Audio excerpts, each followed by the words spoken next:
നമസ്കാരം. Hema committee report പഠിച്ച ശേഷം പ്രതികരിക്കാമെന്ന് അഭിനേതാക്കളുടെ സംഘടനയായ അമ്മയുടെ ജനറൽ സെക്രട്ടറി സിദ്ദിഖ്. അദ്ദേഹം പ്രതികരിക്കുന്നത് കരുതലോടെയാണ്.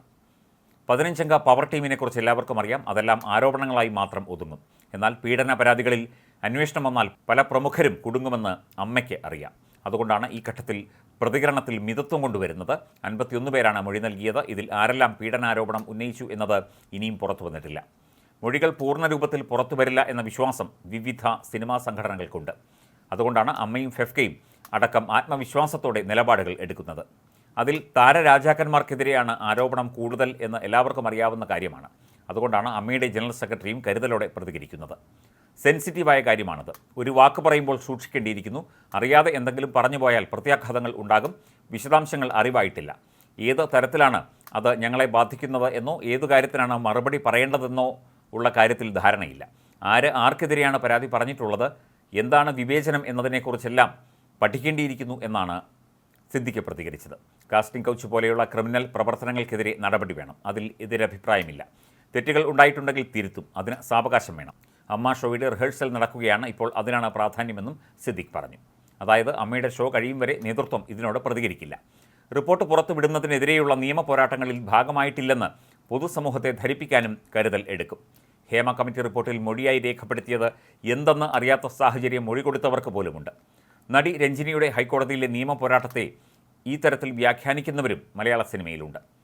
ഏതായാലും മലയാള സിനിമയിൽ കരുതൽ ഈ റിപ്പോർട്ട് കൊണ്ടുവരും. പരിശോധനയ്ക്കും പരാതി പരിഹാരത്തിനും സർക്കാർ സംവിധാനവും വന്നേക്കും. ഈ സാഹചര്യത്തെ പുതുമുഖ നടിമാർ പ്രതീക്ഷയോടെയാണ് കാണുന്നത്. സഹതാരങ്ങളോട് കൂടുതൽ ഉത്തരവാദിത്തം നടന്മാരും ഇനി പുലർത്തും. മയക്കുമരുന്ന് മാഫിയയുടെ സാന്നിധ്യവും ഹേമ കമ്മിറ്റിയുടെ കണ്ടെത്തലിൽ നിർണായകമാണ്. ഇത് ചെറുക്കാനും സർക്കാരിന് ഇനി നേരിട്ടിടപെടാം.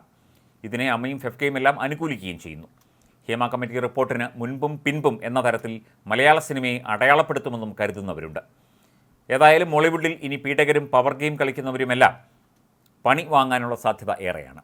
ജസ്റ്റിസ് ഹേമയ്ക്കൊപ്പം മുൻ IAS ഉദ്യോഗസ്ഥ KB വത്സലകുമാരി, നടി ശാരദ എന്നിവരായിരുന്നു കമ്മിറ്റി അംഗങ്ങൾ. 2019 ഡിസംബർ 31 സമിതി റിപ്പോർട്ട് കൈമാറിയെങ്കിലും സർക്കാർ അത് പുറത്തുവിട്ടില്ല.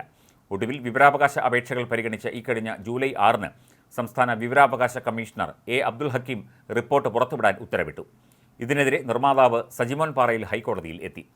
വ്യക്തികളുടെ മൊഴികളും സ്വകാര്യതയും സംരക്ഷിച്ച് റിപ്പോർട്ട് പുറത്തുവിടാം എന്ന വിവരാവകാശ കമ്മീഷണറുടെ ഉത്തരവ് കോടതി ശരിവയ്ക്കുകയായിരുന്നു.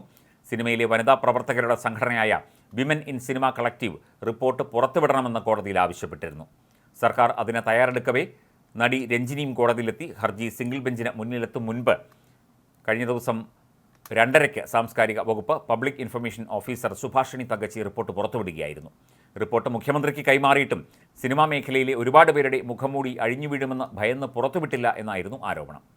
സമിതിയുടെ മുന്നിൽ 51 പേർ മൊഴി നൽകിയെന്നാണ് സൂചന. ഇതിൽ പലതും പീഡന പരാതികളായിരുന്നു. ചിലർ സാമൂഹ്യനീതിക്കായി ശബ്ദമുയർത്തി. വർഷങ്ങൾക്ക് മുൻപ് പറഞ്ഞതിന് തെളിവ് പോലും ഹാജരാക്കാൻ നടിമാർക്ക് കഴിഞ്ഞില്ല. എന്നിട്ടും അതെല്ലാം കമ്മിറ്റിക്ക് വിശ്വാസയോഗ്യമായി. എന്നാൽ എല്ലാം ശുദ്ധമെന്ന് പറഞ്ഞ നടിയുടെ വാക്കുകളിൽ അസ്വാഭാവികതയും കണ്ടു. ഇതിന് കാര്യകാരണങ്ങൾ ഉണ്ട്. ഈ നടിയുടെ വാക്കുകളിലൂടെയാണ് മലയാള സിനിമയിലെ വനിതാ കൂട്ടായ്മ പോലും രൂപം കൊണ്ടത്. അതിനുശേഷം അവർ പിന്മാറുകയായിരുന്നു. ഇതിൻ്റെ കാരണം ഇപ്പോഴും ആർക്കും അറിയില്ല.